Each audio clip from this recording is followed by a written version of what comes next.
Hello YouTube, this is Charlie426, and today we have the review of the newly released RG Sazabi. Now, I'm technically a week late from getting this. Korea got another week delay of release because this week was the Gundam Expo in Korea, so I assume they wanted to match like the date for that. So I got this yesterday at the expo and finished building it last night, and now I'm reviewing it. Now, once again, now, because of this, I actually reviewed the HGUC Sazabi yesterday, so I can do a better comparison. Now, you can see now mine is not on the rotating stand. Now, the main reason for that is I really don't know what's with the RGs, but I am having a little bit trouble making this stand up properly. Right now, it is standing up, but it has that wobbly feeling. I'm not really sure why that's happening, despite those gigantic feet that you see right over there.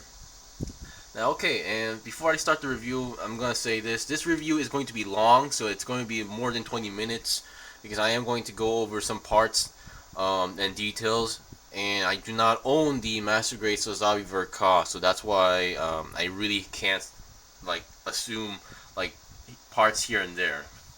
But I will be doing a side-by-side comparison with the HGUC version as well, not right now, but yeah, hopefully this review will be mostly helpful to you guys. I know some other YouTubers are already posted it, but here I am, a bit late. Alright, now let's get on to the review. First of all, let's start with the components as usual. First of all, we get the real grade Sazabi as well, with this beam, I believe this is a beam shot rifle, yeah. Beam shot rifle with the trigger finger on his hand, and an open hand for the left hand, and you do get, I believe you do get an open hand for the right hand as well. You don't get a trigger finger for the left hand.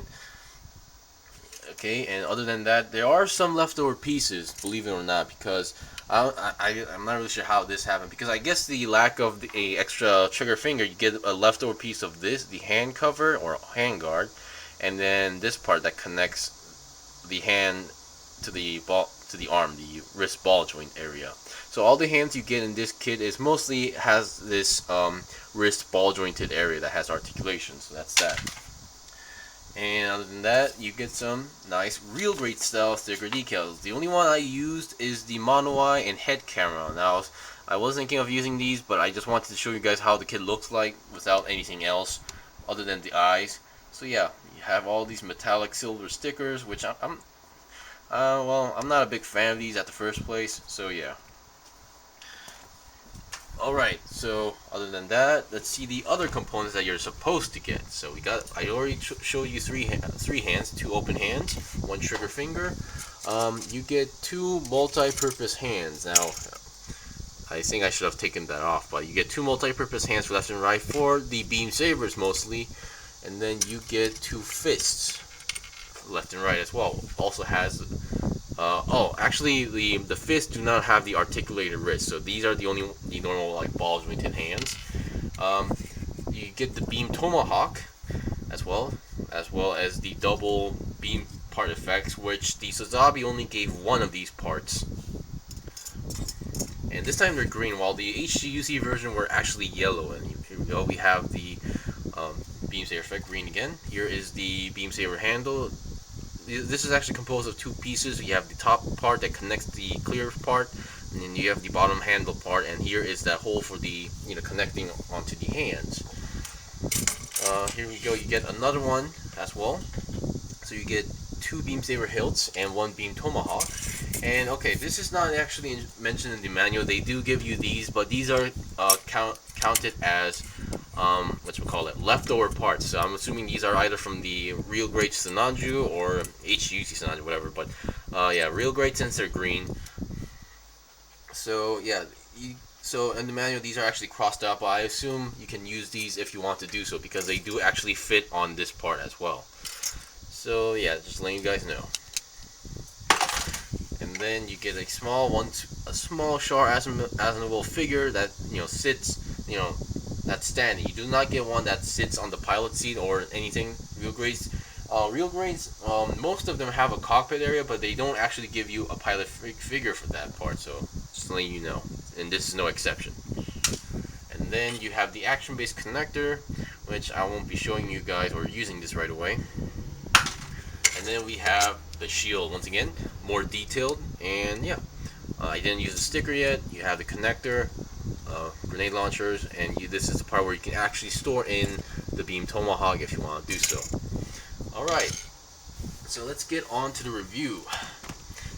Now once again, before I actually go on to the articulation, I just want to finish the obvious. Let's compare it. Let's do a side-by-side comparison with the high-grade version. Now I'm not going to do the comparison between like everything, but when you look at first glance, you can obviously tell the real grade is definitely more taller, and then the real grade version is definitely has more how should I say, more details, I guess.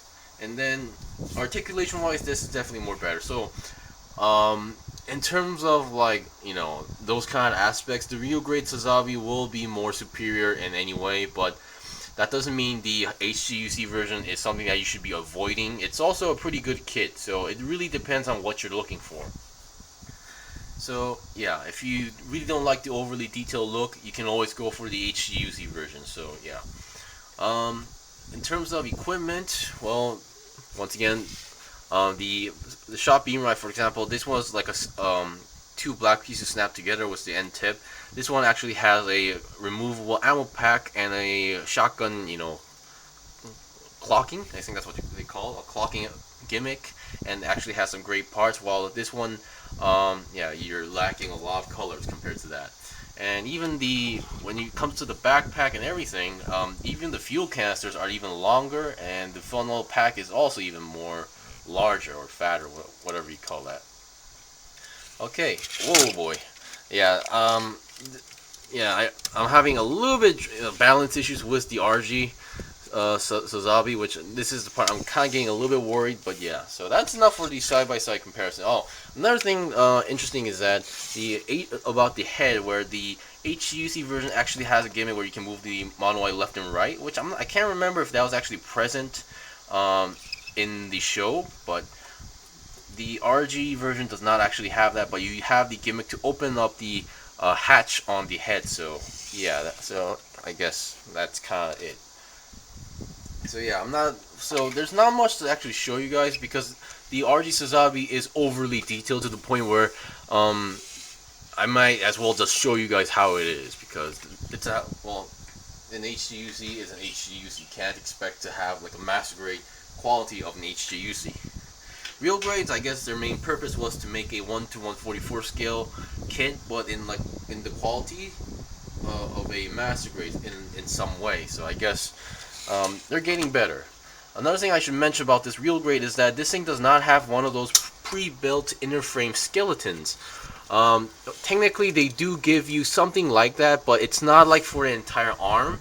It's only for like the waist section right over here that connects the side skirt, front skirt, back skirt, and then they give you something smaller like for the main inner frame for the shoulders, and then the lower arm. I think it was the lower arm. It's either here or here, I forgot. So yeah, I think because of the lack of those inner frame skeletons, this was a really good fun build. Usually I would really, I get annoyed by building RG kits. This one I really felt like building a master grade kit. So yeah. Okay, now let's get on to the articulation. Now let's start with the head as usual. Now I will go over the part where everybody's kind of concerned when I'm actually at the body. The head is pretty okay. I mean, one thing I was impressed is the fact that they actually gave you a clear piece in front to cover up the mono eye. That's very good. And then you, as you can see, the mono eye has that green metallic sticker behind that, and we have a head camera. Excellent choice. But of course, they tell you to put the clear piece inside and then put the sticker on here. I did the opposite. I applied the sticker on the clear piece first and then slide it into the piece, which makes it, which makes it look more clean. So yeah.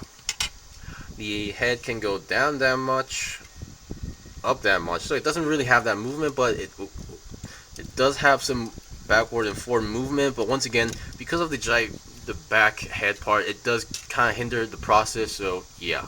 And then 360, I'm actually being really careful, because usually I'm not used to real grade, so I'm being really careful that I don't break or force anything. Believe it or not, a 360 twist is actually possible for this kit as well. Okay, so now that's that. I want to look at the backpack first. The backpack, oh boy. The The backpack, well, I think the backpack took a pretty good amount of time than I actually expected. But once again, real grades don't actually use polycaps. So these things are connected to ball joints, but there's nothing actually rubberish in there. So it's just connected to plastic. So that's that. So being on ball joints, you can twist them, you can move them around a little bit. You have some thrusters, and then you have the funnel storage area, which does move a good amount. It can move about 80 degrees or 90 degrees up and down, and then to the side less than 90 degrees, which I believe the HGUC version can go actually more than this at least. So that's that. And unlike the HGUC version, the funnel storage area actually has something more to offer. Where the HGUC version, you get separate folded up version and then opened up versions. These ones are all actual individual funnels that you actually have to build and can be opened up. So I'm just gonna take one out for you guys to show you guys. So that's that. So I'm kind of confused how these things work, but as far as I know, you have to open these sections up. Yeah, this actually building, let's see, 6 of these actually does take a good amount of time, and then you have to push this down a bit, and there you go. You have the funnels. I think you need to push it down a little bit more, but yeah, you get my point. So yeah, it's a nice detail if you ask me. Of course, folding them up might be tricky, but I'll do that later. Yeah, trying to do something in front of camera is kind of tricky.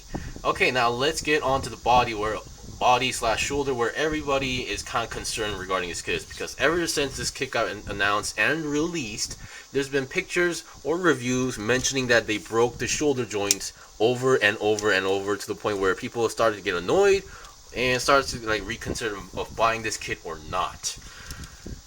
Okay, oh boy. Starting with the body, there's not much to, well, the body is connected to a main peg onto the waist, so 360, I mean, you can technically do it, but I'm not going to suggest it, because being an RG kit, I'm not really sure how. You have to be a little bit, let's be honest, when you're dealing with an RG kit, you have to be a little bit more careful than dealing with an HG kit. I'm just going to say this. But there are some interesting articulation on the body as well, because you have, well, you have an ab crunch, not on the main body, on the bottom, but on the middle of the body, so you can actually move the body forward and backward like this. So that's actually a pretty good detail.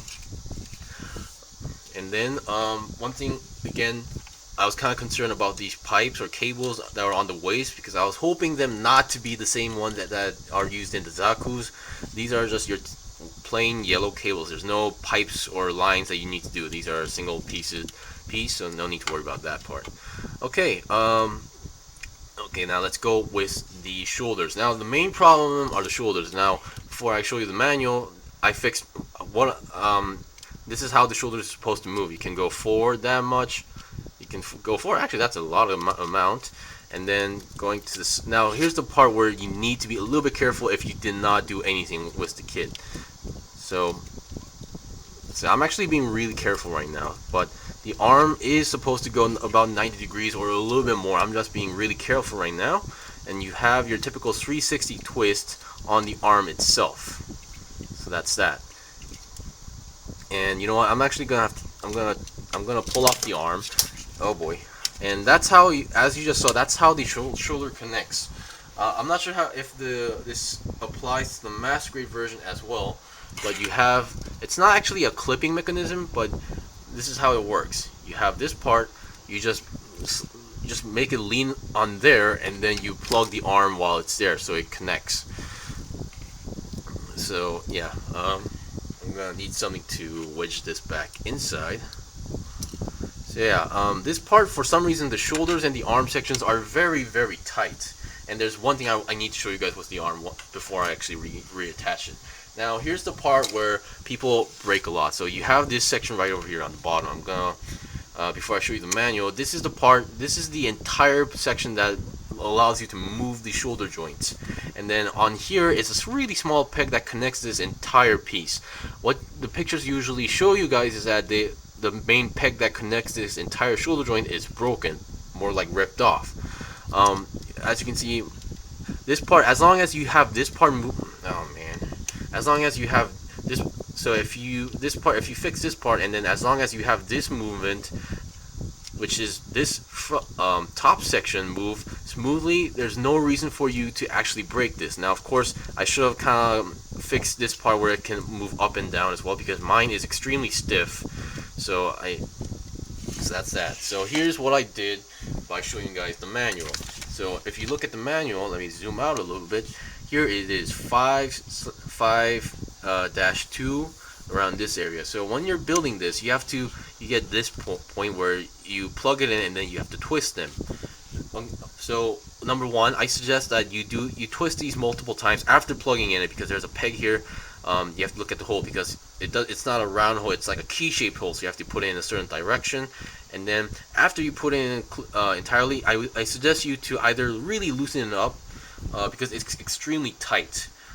And then this part, those pink sections on this part are the parts that's been breaking on the net. So that's the part where what I did is that I got some cooking oil and then greased this part up. Yeah, I just used normal cooking oil. I greased this part up, and the inside the holes of this part as well. So I greased them both up, and if it feels a bit more smoother, then that you're good to go. However, if it still feels stiff, on my case, mine still felt a little bit more stiff. So what I did was that I really chipped off, I chipped off a big piece, but I mostly scraped the side surface really bit by bit, really a little bit, so like, you know, that I saw some plastic powder coming out. So I used like a nail clipper or something like this. I basically trimmed down the side a really small amount, and now it's smooth as hell. So I'm not sure, so that's why mine didn't actually break. So this is the part where I suggest you to be a little bit careful. So if you're feeling that this part is really stiff, take it out, be careful, and then either grease it up or fix it in with your own pace. So yeah, that's what I did. I basically applied some cooking oil. Another thing is that to mention in the manual is that let's see, which part was that? Okay, yeah, you can lift up this part on the arm, and then you can actually extend the arm a little bit, which I'm not sure how this helps, but according to the manual, it was showing the pose of like trying to scene in the show where it was trying to punch. So I guess this sort of helps the pose with that. But either way, extended or not, the kit does have a really good amount of bend. You can see that double jointed bend right over there. And once again, since it's on a peg, a 360 twist on the entire arm itself is possible. So I'm gonna retract that. And then another thing for this, now for the Sazabi, those who know the Sazabi, the mobile suit actually stores the beam sabers onto its wrist area. Now these are not the actual beam sabers. These are the end tip of the beam sabers. I'm not sure how you get these out, but yeah, I think I got one out. These are the end tip of the beam saber parts. So you get 4 of these. 2 of them goes onto the beam saber hilt itself. The other 2 just slides in here. So this means that you can actually you can plug the beam saber part out and then actually plug the beam saber effect in here like that. Which I believe in some games this was actually a move that the Sazabi did, or attack. So yeah, that's another way to take it out. So I guess. So for those who have the Master Grade version, I'm not sure if the Master Grade actually has the entire beam saber inside here, but it's good to know they did follow this, or at least made this function usable, because the HGUC version did have a mold in here, however didn't have a hole to plug the beam saber part in. And for the shoulder, this part, as expected, moves around and then the shoulder, this is one of the parts that has that pre-built inner frames in it, but it's nothing too special. The shoulders can like flop around like this. They do open up like this, side to side. So once again, overly detailed. And then you have this part which can open up like this, which I assume this is also in like the Master Grade gimmick. So yeah, there's parts like you can move around like and open up like this. Now it would be interesting to see like some sort of cycle frame shard, like a green cycle frame shard, like the new Gundam Verka in here, but I guess that's asking a little bit too much for an RG kit. Then again, who knows? But they did the unicorn, so I say it's not that impossible.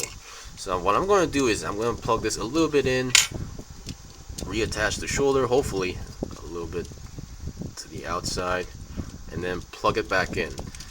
I'm not sure I'm really not sure how the shoulder actually stays inside there, but oh well. Once again, this video is getting longer, so keep that in mind. Okay, I mentioned that the body. Now let's go look at the waist. The waist section is pretty interesting. Usually, the front skirts in a high grade kit would be connected to the main middle, but no, this thing is actually connected to the main inner frame body waist section. So because of that, it's connected here. So the side skirt and front skirt sort of can move together like that. It can move together like that. So it's pretty interesting. So yeah.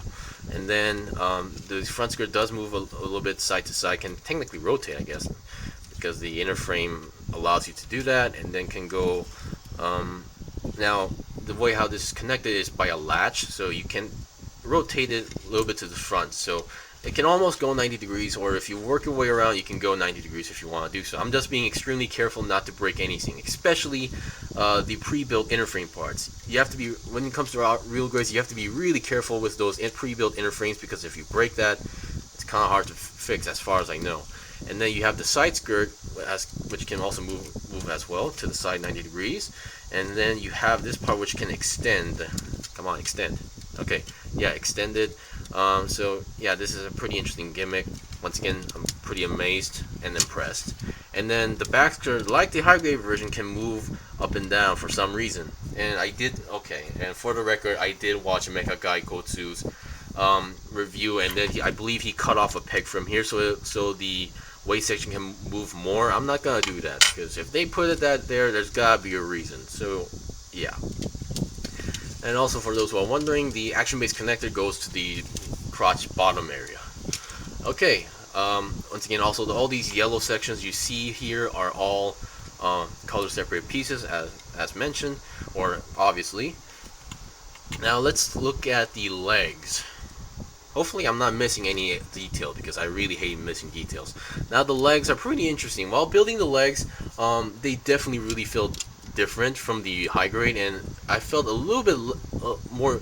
Now basically what I'm feeling from the compared to the high grade version with the real grade is that it feels more naked, because there's like parts where you can see all through it, so I kind of felt like I was wondering, like, wait, that's it? Is that done? But yeah, so it kind of gave me that feeling. It could be just me that's not used to real grades, but yeah.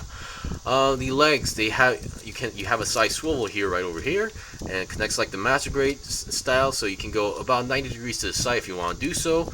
And if you can manage the front skirt, it can also go 90 degrees to the front.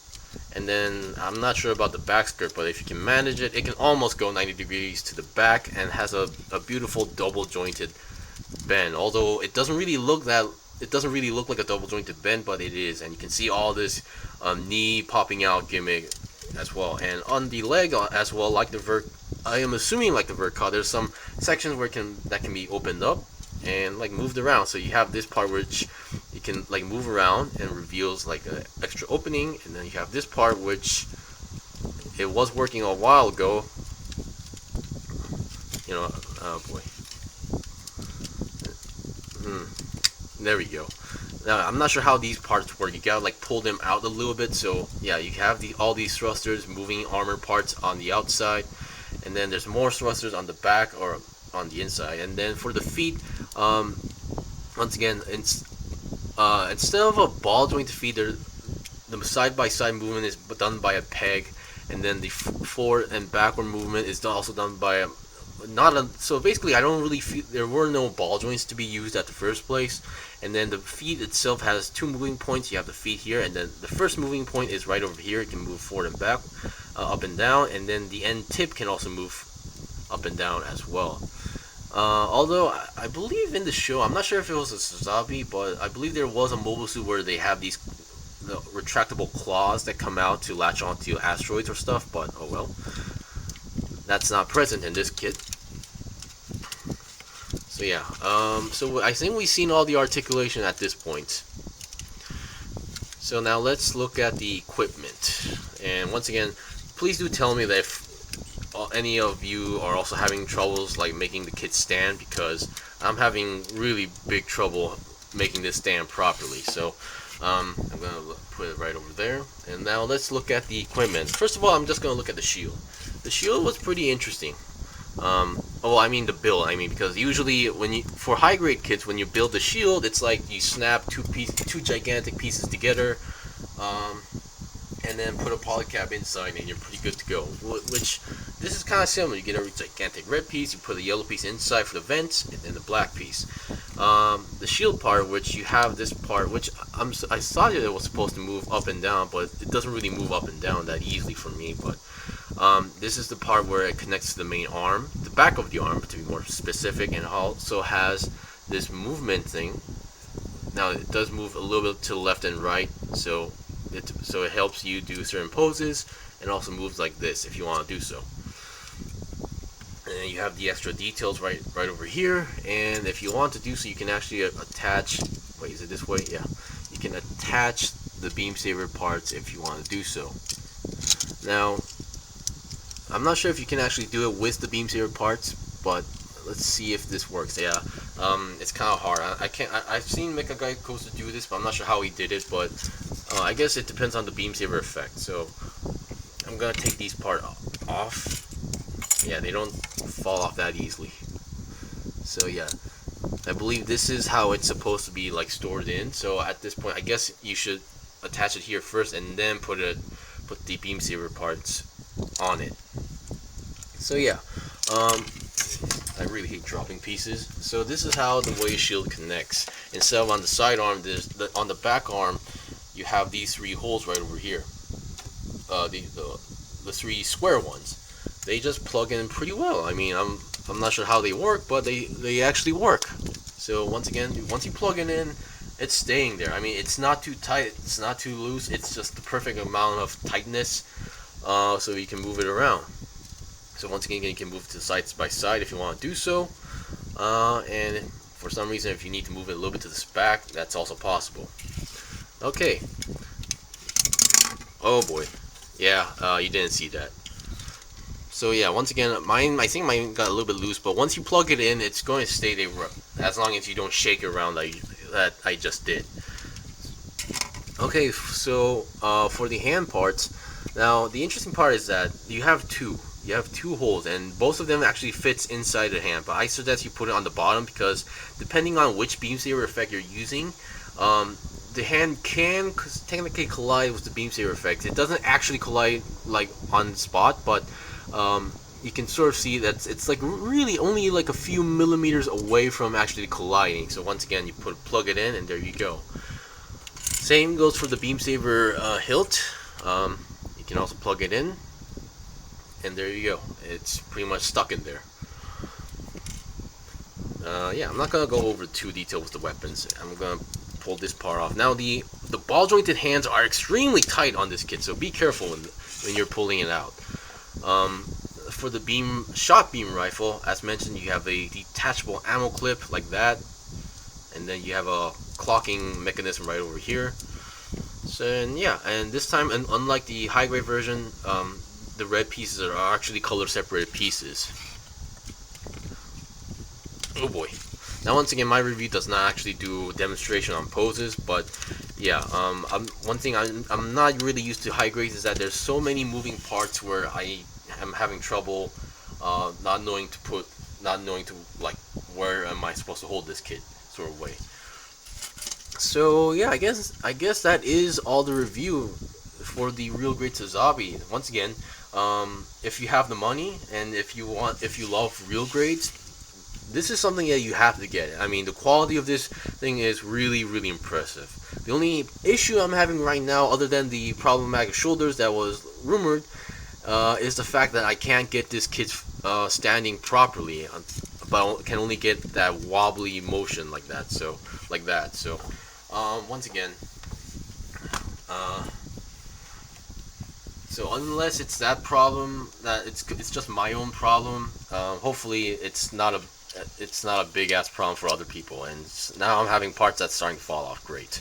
One thing I need to mention is that you can actually open up the latch here of the head to reveal like the inside model and the cockpit section, I believe. So yeah, that's another interesting detail that the HG did not have. think I mentioned that, but whatever. Anyway, that's pretty much it for the review. This was the review of the Real Great Sazabi. Once again, if you guys have got any questions or requests, leave a comment below. This Real Great kit is not like like the other previous Real Great kits. It really feels like a Master Grade version. It feels like a Master Grade built in 1:144 scale. So once again, if you really love these kits, go get it. But if you already have the Master Grade Verka and you're satisfied with it, I guess you don't really need to get it. Anyway, thank you for watching the review. This was the review of the Real Great Sazabi. If you guys got any questions or requests, leave a comment below. If I also got anything wrong, leave a comment below as well. Until then, see you guys next time.